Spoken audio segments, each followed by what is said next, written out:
This is the inside story of the rebirth of an icon, the Ford Focus RS. From the design studio to the test track and from Arizona to the Arctic, we follow the team as they strive to revive a famous name. We are not going to put out a vehicle that doesn't deserve that RS badge. And we'll follow Ford Rally and Gymkhana superstar Ken Block as he joins the RS team.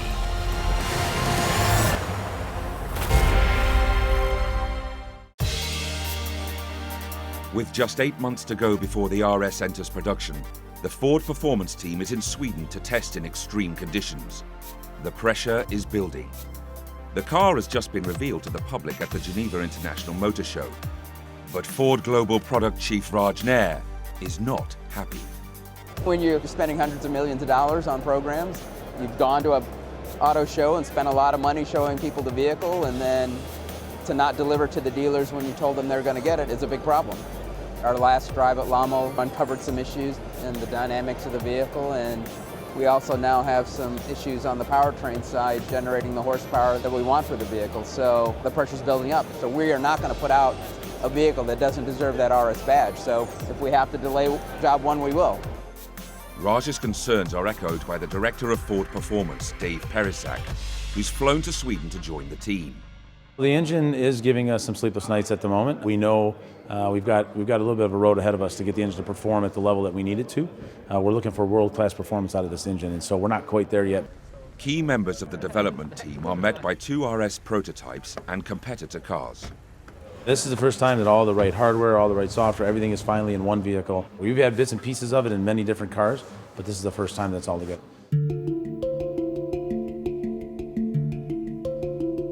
It's day 1, and the convoy sets off on a grueling 350-kilometer test through spectacular scenery on some of the most challenging roads in Europe.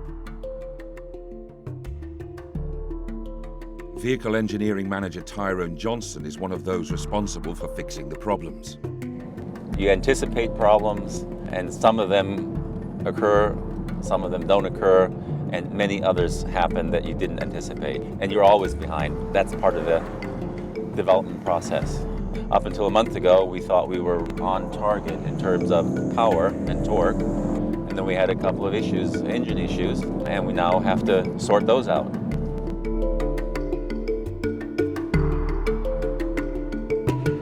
Driving in such an extreme environment sometimes needs some lateral thinking, especially when it comes to fuel. On the pump they offer only 95 octane, and we have a development calibration and a development engine in.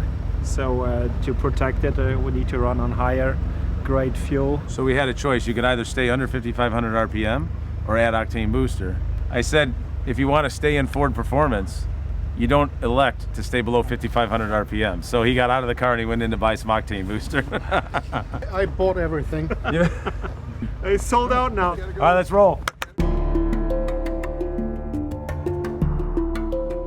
As the sun sets on day 1, Jamal reflects on the team's progress. I think the car's a little too quiet. It's very smooth. Everything good in a traditional car. I think we can go a little more edgy, a little more visceral, a little harder core. It's a good place to be because it's a lot easier to add anger into a car than to take an angry car and kind of try to tone it down.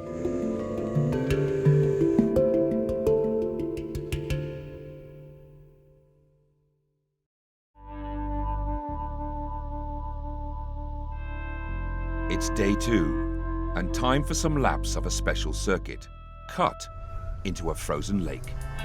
Today it's really very low friction to see how the cars react on snow tires in this kind of environment, and to see if our car reacts the way that we've been working towards in terms of the controllability, the excitement, all the kinds of things that we've been trying to achieve compared to the competition.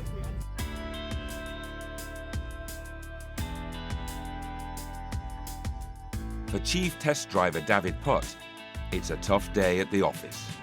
People will pay money to do this, and you know, what can I say? I love it. Instead of doing time lapse, it's all about car control basically. I'm just trying to upset the car and constantly feel what it's doing now. It's sliding through? Yeah, like, or we go too far, can I brake and control the car easy? Or am I sweating and working like hell? Is it easy to find the grip on the road? Yes or no? These are all completely different to a race driver. A race driver is basically braking our gear, going in the perfect apex and whatever. We don't do that.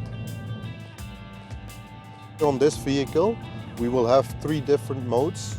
We are trying to give the enthusiastic RS customer whatever he likes. If he likes to drive rally style, he can drive rally style. If he likes to drive Nürburgring on a racetrack, we have a different mode for that, you know? So we're trying to make 3 cars in one this time.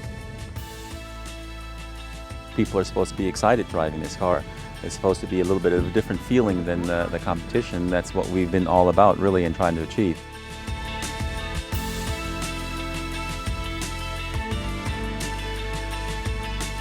At the end of the day, the team get together for a debrief, and it's clear there are still problems to be solved.